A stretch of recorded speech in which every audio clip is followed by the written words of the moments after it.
Bismillahirrahmanirrahim. Selamat pagi, selamat beraktivitas di pagi hari ini. Ya, sebelum itu senantiasa kita ucapkan salam dulu ya. Assalamualaikum warahmatullahi wabarakatuh. Waalaikumsalam warahmatullahi wabarakatuh. Marilah kita senantiasa memuji kepada Tuhan Yang Maha Esa sesuai dengan keyakinan kita.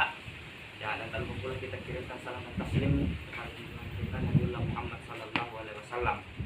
Ya, baiklah teman-teman sekalian, teman-teman mahasiswa pertukaran. Ya, pada kesempatan kali ini kita bertemu di dalam kegiatan inspirasi. Di mana pada kesempatan kali ini kita menghadirkan seorang tokoh yang sangat luar biasa, seorang tokoh yang kartunis internasional. Di mana dalam hal ini yang akan membersama kita beberapa jam ke depan. Ya, maka dari itu ya beliau telah hadir di tengah-tengah kita. Ya, perkenankan juga saya atas nama takdir ya, dan mendampingi dosen kita tercinta Bapak Dr. Muhajir MPD. Dan kemudian untuk perkenalan juga sedikit nama dari yang akan membersamai kita itu Bapak Makmun SPD MPD. Dengan ini tanpa menguras terlalu banyak waktu, langsung saja kita serahkan secara terhormat kepada Bapak Muhajir dulu memberikan sedikit pengantar dan pemantik terkait hal-hal yang akan kita dapatkan pada kesempatan kali ini. Ya, oke, dengan hormat kami persilahkan kepada Bapak Muhajir. Bismillahirrahmanirrahim. Assalamualaikum warahmatullahi wabarakatuh. Waalaikumsalam warahmatullahi wabarakatuh. Terima kasih. Syukur alhamdulillah alamin, pagi menjelang siang ini kita masih diberikan kesempatan untuk melaksanakan kegiatan kita hari ini, kegiatan inspirasi kedua ya. Ya, inspirasi kedua di program modul Nusantara di program modul Nusantara kita, dan saat ini terasa istimewa untuk inspirasi kedua karena kita berada di suatu tempat yang sangat indah. Saya lihat tebing-tebingnya, lautnya di daerah Bulukumba, Dego Nabila. Ya, kita mengambil tempat di sini untuk menghadirkan seorang inspiratif lah, atau tokoh inspiratif terkait beliau banyak beraktivitas juga sebagai pengajar, dosen, sekaligus seorang yang berkecimpung di bidang kartun. Ya, dia kartunis internasional, bisa dikatakan seperti itu karena beberapa tahun ini beliau banyak berkiprah dalam lomba-lomba kartun internasional dan banyak mendapatkan penghargaan di bidang kartun dari berbagai negara. Dan mungkin nanti akan lebih jelasnya bagaimana inspirasi yang bisa diberikan untuk kita berkarya, berkreasi, mengasah potensi kita. Ya, kita sebagai mahasiswa mulai sekarang kreativitas itu harus dibangun, potensi itu harus terbina dan terdidik dengan baik, sehingga kedepannya kita lagi akan menjadi inspirasi kepada adik kita, kepada teman-teman yang lain. Bahkan untuk saat sekarang setelah kita pulang ke daerah kita masing-masing, kita mampu juga menjadi inspirator bagi mereka untuk mengikuti program-program sejenis atau program-program yang lain yang mengasah kreativitas kita, yang mengasah potensi diri kita, sehingga kita tidak hanya beraktivitas secara akademik di bangku kuliah atau saja, tapi kegiatan-kegiatan yang lain yang lebih penting lagi untuk pengembangan diri kita itu juga harus banyak kita lakukan. Saya kira itu yang menjadi pengantar saya, dan kita langsung memberikan kesempatan kepada tokoh inspiratif kita hari ini untuk bercerita mungkin success story dari kiprah beliau di bidang kartun. Ya, beliau juga banyak membuat kartun-kartun keanekaragaman atau kebinekaan di negara kita. Ya, yang memupuk rasa toleransi, memupuk rasa persaudaraan. Ya, itu banyak yang dituangkan dalam bentuk kartun. Dalam kreasi kartun beliau yang dilombakan di beberapa negara. Ya, saya kira demikian. Saya kembalikan ke moderator untuk kita lanjutkan kegiatan inspirasi kedua kita hari ini. Terima kasih. Assalamualaikum warahmatullahi wabarakatuh. Ya, itulah tadi sedikit pengantar dari Bapak Muhadir. Langsung saja kita serahkan kepada yang akan memberikan transfer terkait tentang ilmu dan sosok inspirasi kita pada kali ini. Ya, dengan hormat kami persilahkan. Oke, makasih banyak atas kesempatan yang diberikan kepada saya. Assalamualaikum warahmatullahi wabarakatuh. Waalaikumsalam. Salam sejahtera untuk kita semua. Alhamdulillah kita berkumpul di sini di satu tempat yang lumayan indah di daerah Bulukumba. Jadi salah satu wisata yang ada di Sulawesi Selatan, Bulukumba, Bira. Berbicara masalah kartun, banyak pemahaman mengenai apa sih yang diambil dari sebuah kartun itu. Secara sederhananya begitu, bahwa kita sebagai makhluk individu, kita harus selalu senantiasa berempati, baik di lingkungan kita, bagaimana berempati melihat kondisi sosial, baik dari ekonomi, bencana alam atau apapun itu semuanya bisa dituankan. Kreativitas kita mengolah sebuah visual menjadi sebuah kesan empati. Tapi kalau di kartun, bagaimana empati itu dibungkus dengan kemasan humor, sehingga orang berkesan bahwa berempati itu tidak harus sedih, tidak harus apalagi secara dramatis seperti bagaimana kan, tetapi kita juga bisa berempati, memvisualkan sesuatu dengan sebuah humor. Kartun dan karikatur itu orang biasa tanda kutip lebih memahami bahwa kalau umpamanya karikatur itu dia lebih kepalanya besar badannya kecil. Terus kalau kartun, kadang juga kartun bentuknya bagaimana besar kepalanya dan kecil badannya, sehingga biasa notabene hampir menyamaratakan bahwa makna kartun sama karikatur itu sama kan, tetapi di satu sisi kartun sama karikatur itu mempunyai sisi pemahaman yang berbeda. Kalau untuk kartun, itu kartun ada beberapa jenisnya. Ada yang khusus hanya untuk humor, dan ada juga memang kartun yang bertahap atau strip, frame per frame. Kalau karikatur itu misinya melucu, akan tetapi ada unsur kritikan di dalamnya. Berbicara mengenai saya sebagai kartunis, mulai dari mana? Kartunis itu sebenarnya bagaimana cara pandang kita melihat situasi, kembali lagi yang tadi, bagaimana melihat situasi lingkungan kita, status sosial kita.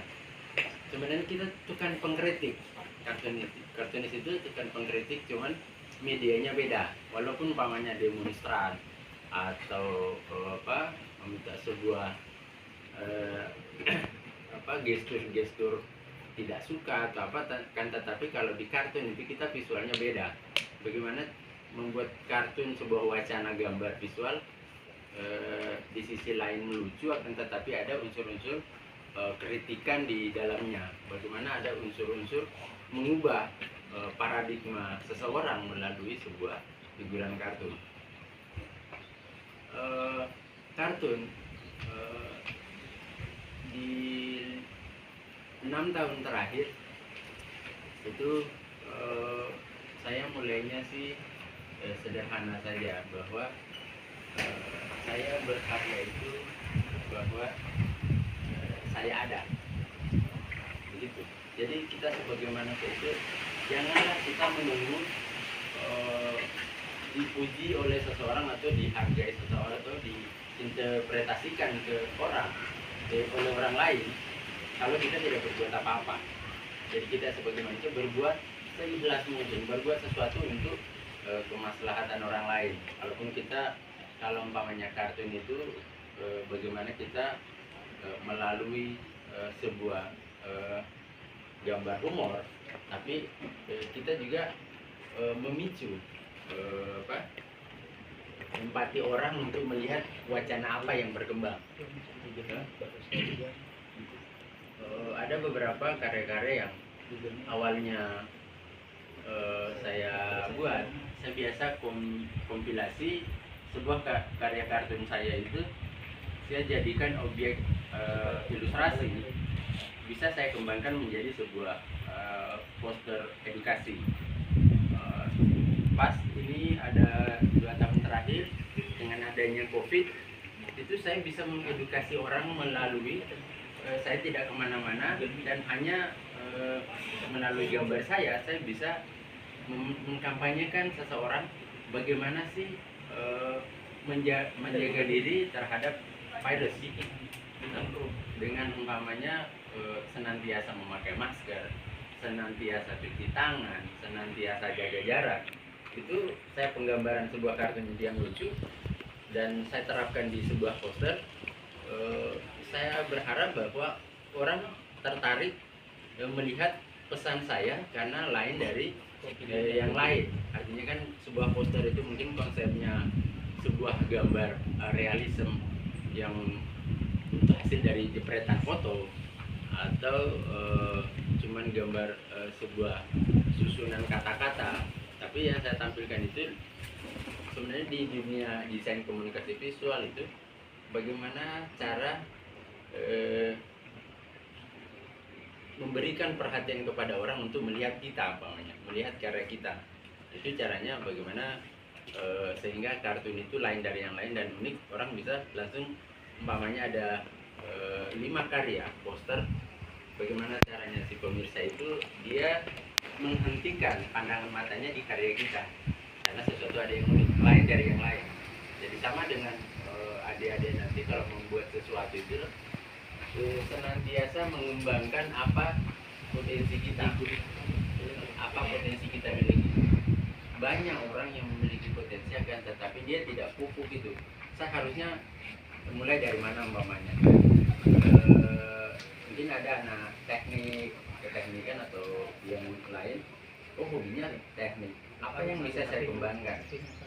Karya apa yang kita bisa buat sehingga itu karya bisa bermanfaat bagi orang lain.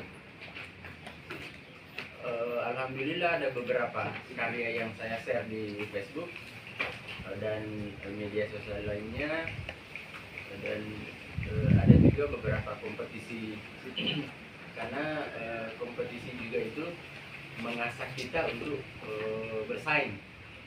Sama di filosofi orang selatan sebagai tidak ada pelaut yang ulung kalau dia tidak pernah menghadapi ombak-ombak yang besar.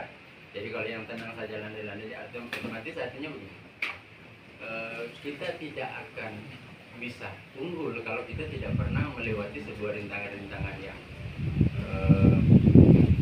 susah gitu. Jadi saya di Makassar di Makassar ya, saya menggambar juga apa adanya. Saya tidak punya media yang seperti apa ilustrator pakai yang digital, saya cuma manual dan kebetulan ada saya kombinasikan dengan komputer. Saya gambar seperti itu dengan hasilnya saya output, dan untungnya juga setiap event di luar itu semuanya harus dikirim lewat email, jadi mudah. Dari 6 tahun itu ada beberapa negara yang sudah saya ikuti kompetisinya. Selama 2 tahun saya mengirim, alhamdulillah respon dan para penyelenggara kompetisi itu sangat besar, sehingga kalau saya mengirim karya keluar itu bukan lagi mengatasnamakan Makassar, bukan lagi mengatasnamakan Sulawesi Selatan. Setiap karya saya itu langsung labelnya Indonesia. Jadi bukan saya mengatakan internasional atau apa, saya hanya berbuat sesuatu biarlah orang lain yang mengapresiasi. Sehingga alhamdulillah di setiap event-event itu awalnya saya itu susah cari event di mana sih ada lomba kartun, di mana sih lomba ada karikatur. Tapi alhamdulillah sekarang setiap ada event itu di beberapa negara, baik dari Kosovo, dari Soviet, di asosiasi kartun dunia, UEC, di Syria kartun, di Iran kartun, sampai India, itu semuanya email masuk. Satu tahun terakhir juga ini saya sering mengisi e-magazine kartun di Turki. Itu terbitnya setiap bulan, sehingga di setiap bulannya itu umpamanya Januari ke depan, kita itu Desember sudah dapat tema dari chiefnya di sana bahwa tema untuk bulan Januari itu ini, sehingga kita bisa mencari ide-ide apa saja, bagaimana apa sih ide-ide yang bisa disampaikan ke publik atau media sesuai dengan tema yang disarankan. Karena setiap event, setiap terbitan pada e-magazine kartun itu pasti lebih mengarah pada kekinian, kejadian apa yang umpamanya di bulan ini yang terjadi. Nah, seperti itu sudah langganan.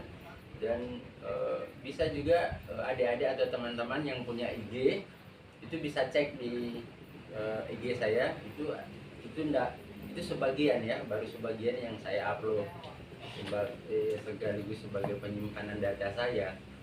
Besok-besok umpamanya hard disk saya atau komputer saya blank atau apa, saya simpan di IG. Itu juga perlunya kita itu apalagi memahami dunia IT, karena semuanya referensi kita, hak kita, karya-karya kita, apa tulisan-tulisan kita sudah bisa simpan di bentuk digital, sehingga kalau umpamanya dapat kebanjiran, musibah bencana alam, itu filenya tetap tersimpan. Ya, seperti itu. Di IG saya itu khusus untuk kartun di Amung Kartun, bisa dibuka di situ, Amung Kartun di IG saya. Di situ bisa ada beberapa tema-tema yang sudah saya kirim ke beberapa asosiasi kartun dunia. Dan alhamdulillah kalau berbicara masalah apresiasi dari luar, ya alhamdulillah. Artinya kita berkarya itu awalnya jangan dulu kita memikirkan finansialnya, kita pikir dulu apa yang bisa kita buat, biarlah orang mengapresiasi memang apa nilai manfaatnya ke depan ke masyarakat, apa nilai manfaatnya ke orang lain. Secara saya percaya bahwa secara otomatis finansial itu secara tidak langsung dia akan dia akan muncul juga. Ya, jadi alhamdulillah saya berkarya kartun di samping ada beberapa kompetisi kartun, terus ada beberapa editorial magazine kartun secara online yang saya isi. Saya juga biasa sempatkan kalau umpamanya ada tema-tema sosial ini yang banyak di yang 2 tahun terakhir ini tentang COVID. Jadi kita buat sebuah media kampanye kesadaran masyarakat tentang pentingnya bagaimana kita melawan virus COVID-19. Di COVID-19 juga ini seluruh dunia tahu, seluruh dunia mengetahui kejadian COVID-19 itu, sehingga asosiasi kartun dunia lebih mengarahkan ke tema-tema bagaimana melawan virus. Jadi ada ada yang terakhir ini juga ada masuk di Universitas Medellin, Columbia. Itu dapat apresiasi juga, masuk ke katalog. Kita sebagai kartunis itu sebenarnya di awalnya itu jangan kita dulu melihat finansialnya seperti apa, karena sebuah apresiasi itu tidak bisa dinilai dengan uang. Tentu penghargaan itu tidak bisa dinilai dengan uang. Bahwa kalau sebuah apresiasi itu orang melihat kita, oh ini manfaatnya, ini karyanya, nah, seperti itu. Apresiasi, menghargai, itu sebenarnya menghargai. Jadi kita berkarya, bagaimana berkarya itu seperti apa, apakah manfaatnya, terus ada respon dari melihat gambar kita, melihat karya kita itu ada nilai apresiasi. Jadi ada sudah alhamdulillah kalau berbicara sertifikat, penghargaan dan juara itu ya alhamdulillah lah, artinya ada beberapa. Karena di Indonesia itu kita kalau khusus kartun itu sebenarnya agak bagaimana ya, kalau dari segi kompetisi itu agak jarang dilaksanakan, tapi kalau di luar itu tiap hari ada. Itulah bedanya.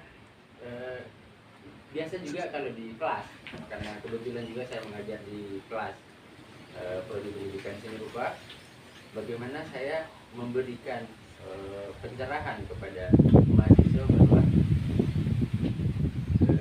ambillah kesempatan untuk belajar, tapi dalam skop bahwa kita tidak hanya belajar pada lingkungan kita harus belajar bagaimana melihat dunia luar, apa yang berkembang di dunia luar, apa yang tren, apa yang lagi musimnya, Mama, seperti itu.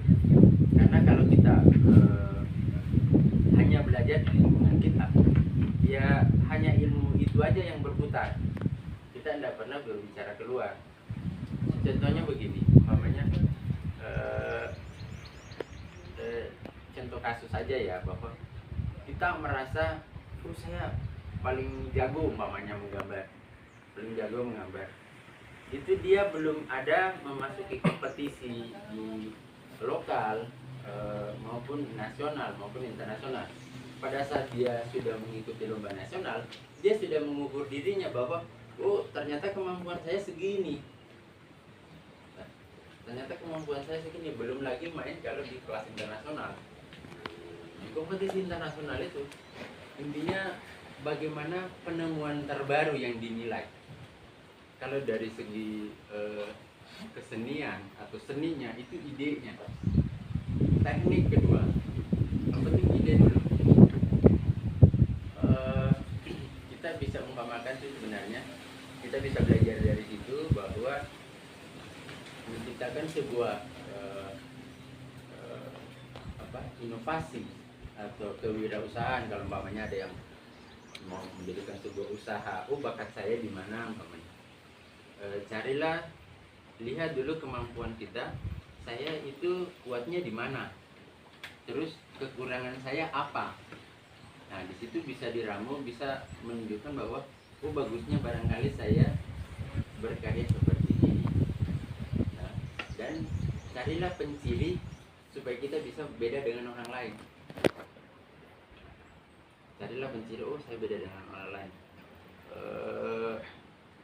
Contoh sederhananya juga begini, kalau umpamanya dia bahasanya penjual ya, penjual sama penjual pulsa.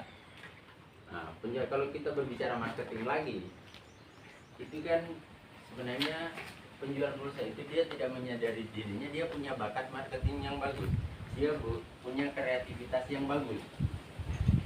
3 orang penjual pulsa pasti itu beda-beda income yang masuk. Itu tergantung bagaimana kreativitas mereka mengolah, melayani jasa, bagaimana dia memberikan sebuah reward walaupun harganya sama, akan tetapi pelayanan yang beda. Nah itu kan bisa membedakan. Sama dengan kita umpamanya sebagai pribadi, saya membeli pulsa di A, si B, si C, tapi walaupun beda sedikit, tapi kalau si A itu nyaman rasanya kalau beli di situ umpamanya, pelayanannya bagus, dia tanggap, dia apa, sama seperti itu. Jadi kalau kita apalagi menggeluti sesuatu itu, carilah penciri, carilah beda dari yang lain. Sama penjual ikan tapi beda pelayanannya, beda kreativitasnya. Intinya bagaimana kita senantiasa berkreativitas dan selalu membuat kebaruan, pola lain dari yang lain.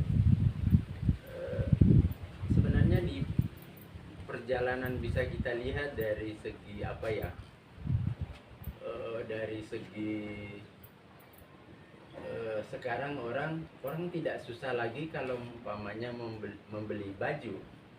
Orang tidak kemana-mana, langsung ada baju.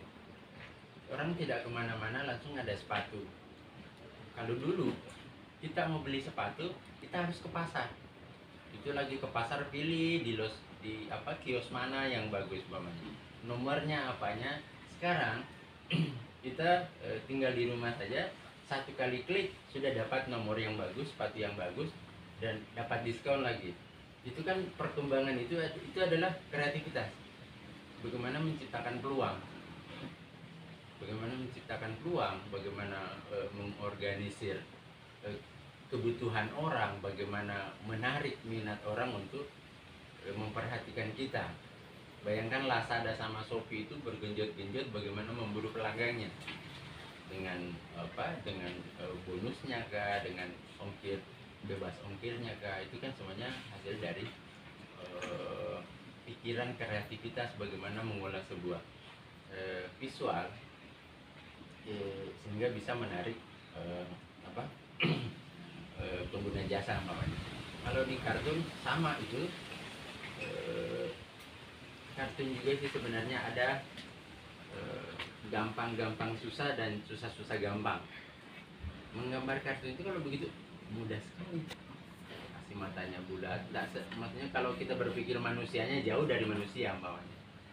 Tapi kan kita lihat dari segi pesan apa yang disampaikan, unsur kritikan apa yang mau disampaikan. Kita membandingkan sebuah bahasa teks yang 2 paragraf sampai 3 paragraf, tapi kalau visual sebuah kartun itu hasil dari kreativitas, itu bisa membahasakan beberapa paragraf pada sebuah teks.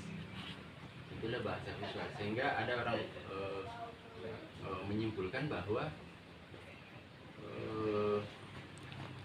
bahasa visual lebih mudah dicerna, lebih mudah dipahami daripada bahasa teks. Gambar saja kita sudah bisa pahami bahwa maksudnya, maknanya seperti ini. Umpamanya di toilet kita itu kan tidak ada gambar perempuan, tidak ada gambar laki-laki secara real. Cuma contoh saja, kalau umpamanya dia bulat, panjang, lebar di bawahnya itu sudah pasti perempuan. Nah, ada gambar kepala, terus ada rodanya, oh itu untuk distabilitas. Ada gambar bulat, ada kepala, dan itu adalah simbol. Jadi simbol itu sebuah konteks visual yang mudah dipahami. Marka jalan, belok kiri ya belok kiri, belok kanan jangan dilawan karena itu salah nantinya. Sama dengan toilet itu tadi, kalau umpamanya dilawan salah masuk. Itulah sebenarnya bahasa visual itu, sehingga kenapa saya menekankan lebih pada ke kartun. Saya pahami kelemahan saya, dan saya lihat juga bahwa kartun itu ada susah-susah gampang dan gampang-gampang susah. Saya lebih fokus ke situ, bagaimana menciptakan sebuah karya lewat kartun supaya bisa menjadi bahan edukasi, bahan media campaign, sebuah media bagaimana berempati ke orang. Karena terus kita itu berbicara bukan lagi lokal konten, kita berbicara dunia internasional.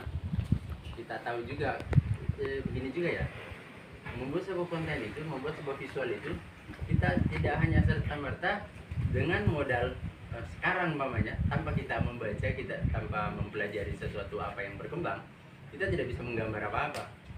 Kita juga dituntut untuk belajar, kita dituntut juga untuk menyimak situasi apa yang berkembang, sosial apa yang berkembang di Syria, di asosiasi kartun Syria, kartun Iran itu lebih mengarah pada bagaimana melihat Al-Quds, Palestina. Otomatis kalau Palestina itu dia ada beberapa konteks yang biasa berkembang di tematiknya, itu adalah tentang kemanusiaan, tentang peperangan. Ya.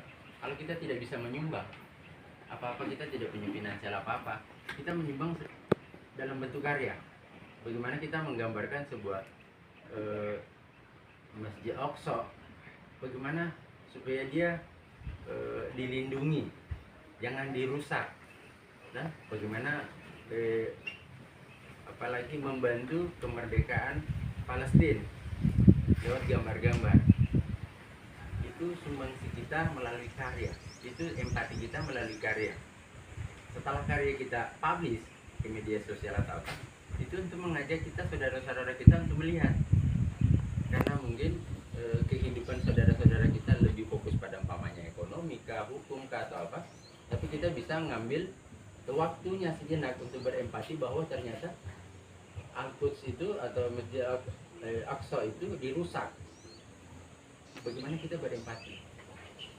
Walau lewat donasi kah, lewat lebih sederhananya, lebih mudahnya dengan doa. Itu mengajak kita untuk berempati. Jadi intinya bahwa berkaryalah bagaimana dia bisa mempunyai nilai manfaat ke depan, bisa mempunyai nilai manfaat ke orang lain. Itu berlaku untuk semua, baik itu dari mempunyai disiplin ilmu teknik, disiplin ilmu pendidikan, disiplin ilmu hukum. Dia senantiasalah bagaimana membuat sesuatu dia mempunyai nilai manfaat. Dan jangan berhenti berkarya, selalu saya berkarya membuat inovasi-inovasi baru. Karena kita dituntut membuat sesuatu hal yang baru. Karena yang membedakan kita, orang yang produktif sama yang tidak, itu adalah orang yang selalu menciptakan sesuatu ide-ide baru. Ya. Jangan hanya senantiasa hanya sebagai berfungsi sebagai pemakai saja, pembaca saja, tapi tidak pernah menghasilkan. Kalau kita menghasilkan, otomatis ada bisa dinikmati orang lain. Contoh sederhana saja umpamanya, saya berkarya kartun seperti ini. Ke depan, umpamanya kita tidak tahu ya umur sampai kapan umpamanya apa. Kartun saya otomatis kan ada di media sosial, ada di IG, atau ada sebenarnya sudah beberapa karya saya dalam bentuk buku, dalam bentuk flip chart, dalam bentuk poster media kampanye. Itu bisa dinikmati oleh orang walaupun saya sudah tidak ada. Contoh sederhananya, saya pernah mengerjakan proyek media kampanye dalam bentuk buku komik di Wakatobi. Saya kerjanya di Makassar. Proyek itu dari Direktorat masih Perikanan dan Kelautan itu hari dari Jakarta. Dia lewat email, ya saya mau bikin seperti ini, konsepnya seperti ini. Ada narasi, ada teks, ada naskah dikirimkan. Dia maunya bentuk komik, penyadaran lingkungan tentang bagaimana keselamatan terumbu karang.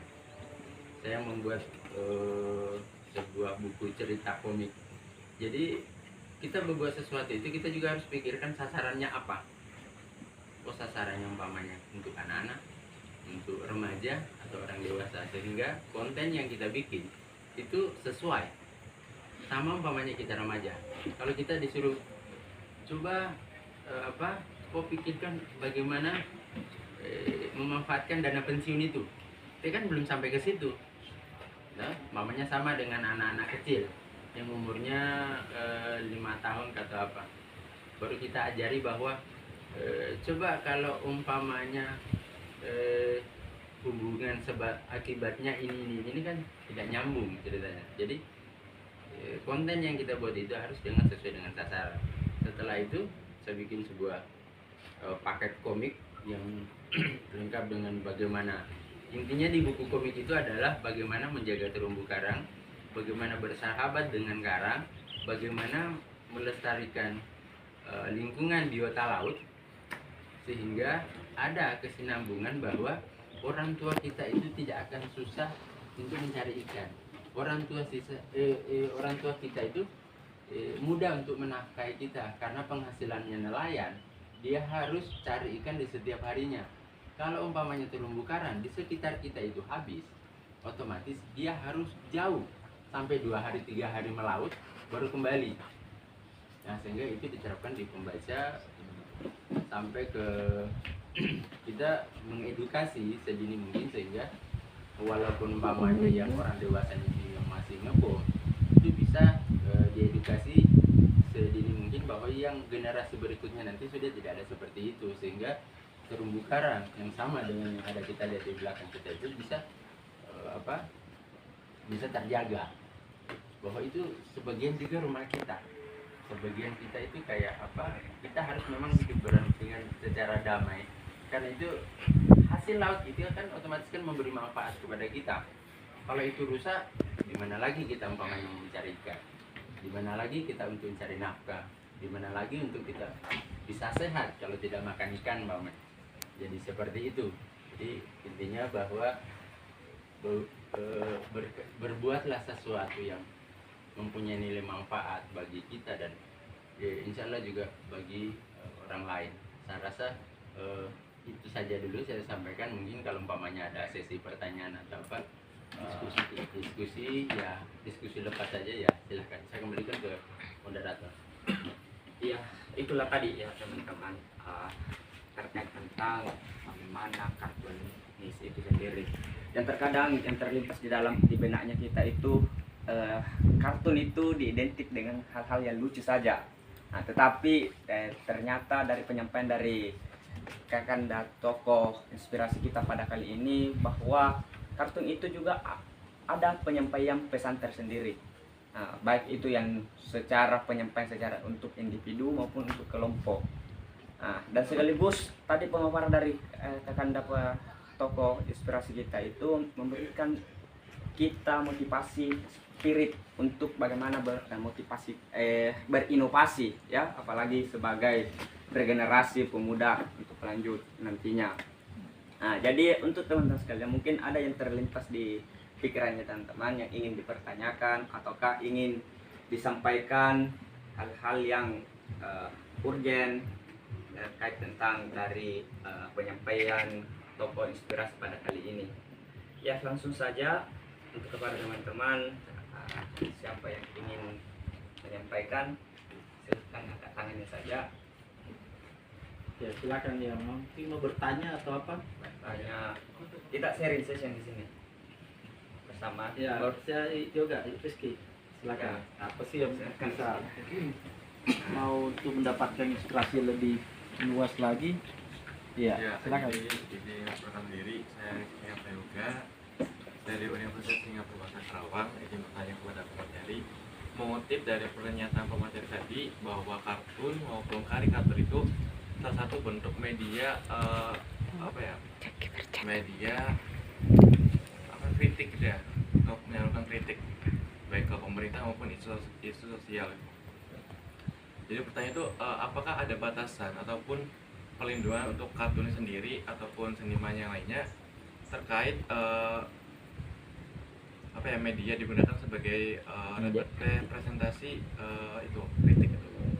Mengingat kadang kan yang diangkat tuh isu yang cukup sensitif gitu Pak ya. Langsung saja jawab. Nah, Ya. Oke. Kalau mengenai itu, kalau kartunis itu sebenarnya ada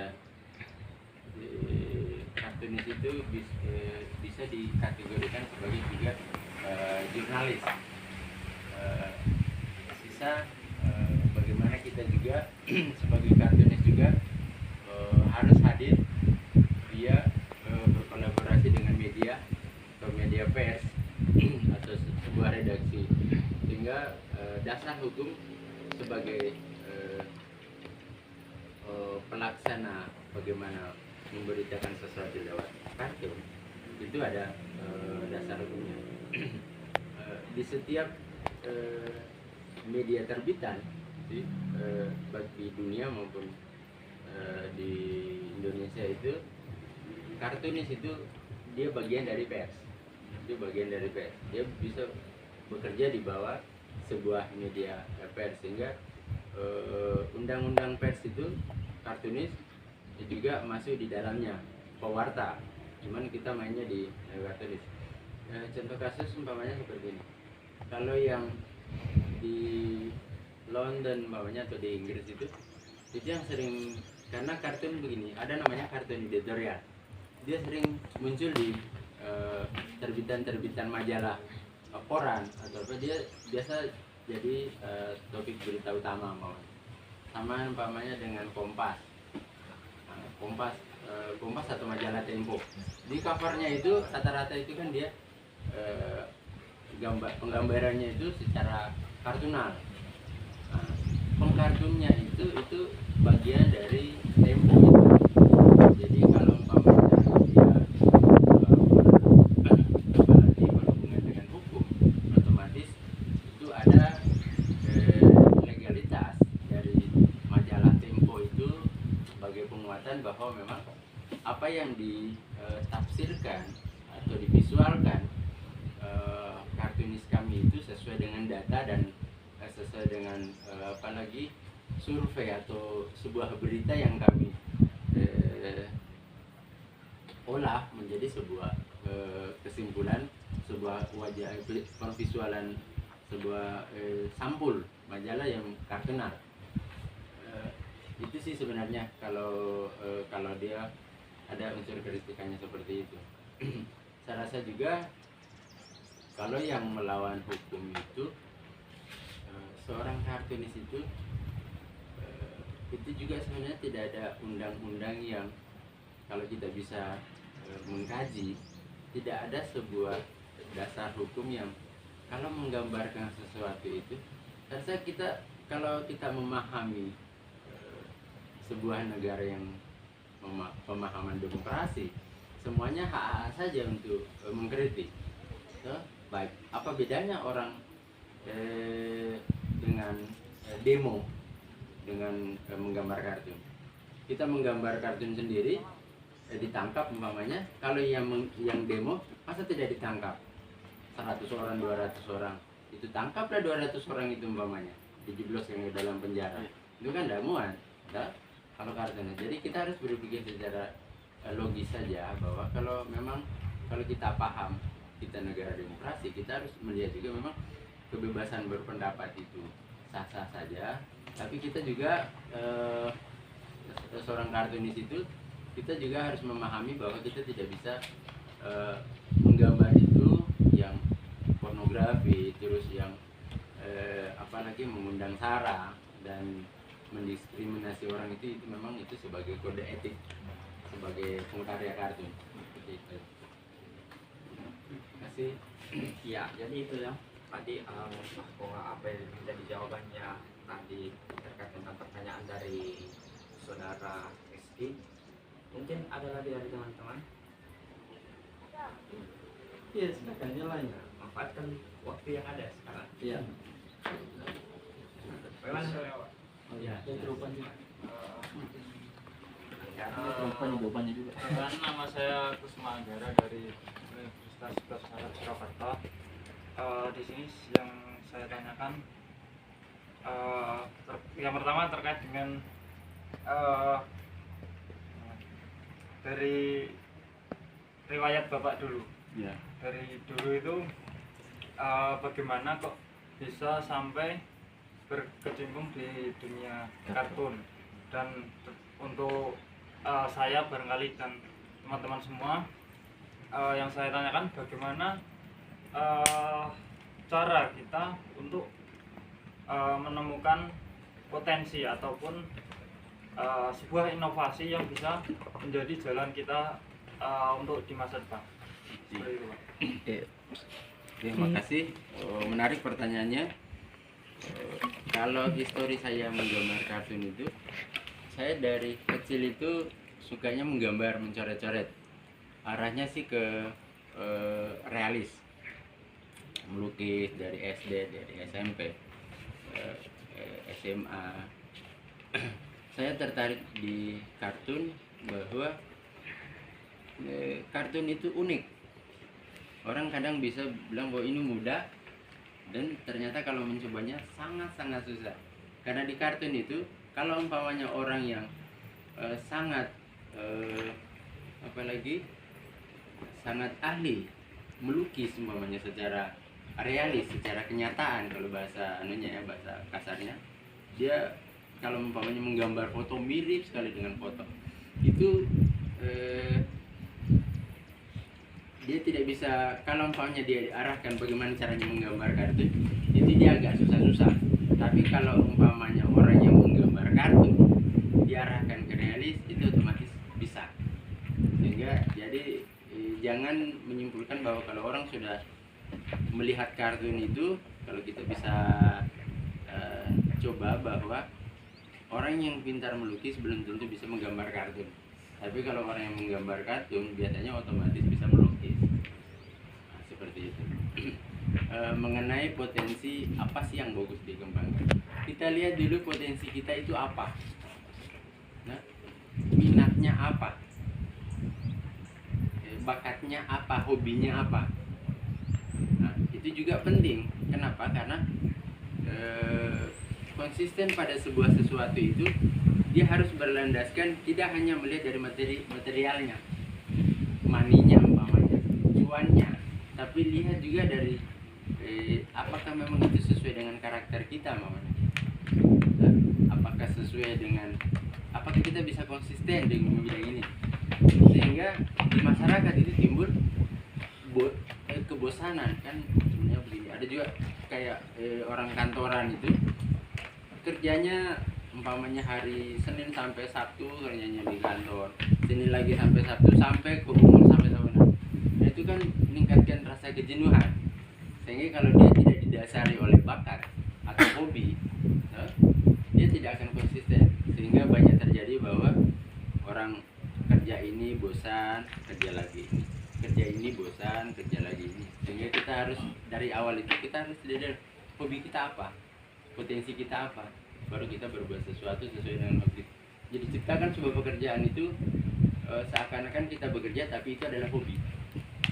Sama dengan saya konsisten di kartun karena saya hobi menggambar. Nggak ada capek-capeknya kalau kita menggambar.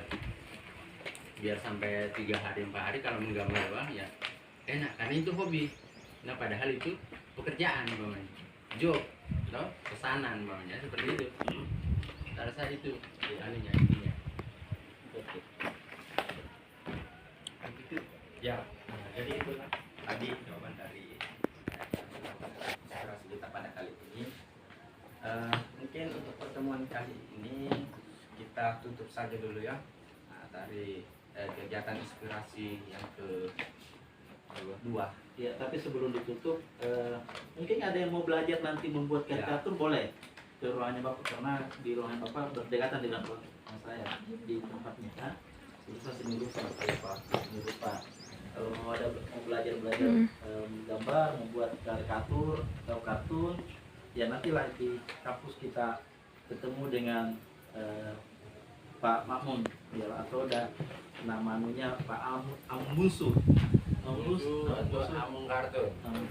Ya, Biasa itu ya. kalau di IG atau di sosial media yang lain, Amung Kartun itu. Ya, nanti dilihat hasil-hasil karyanya juga. Ya, mungkin ada mau nanti Anda dibuatkan kartun untuk sebagai oleh-oleh nanti pulang ke Iya. Walaupun udah jelek-jelek dibuat jelek lagi nggak apa-apa. Ya. Iya, enggak lah. Iya, nanti belum mau belajar menggambar, membuat karikatur boleh. Ya. Ya, mungkin Ya, itu saja ya. seperti itu. Teman-teman sekalian, jangan canggung untuk datang ke ruangannya Bapak untuk belajar. Ya, dengan ucapan alhamdulillah, billahi fisabilillah, Assalamualaikum warahmatullahi wabarakatuh. Waalaikumsalam warahmatullahi wabarakatuh.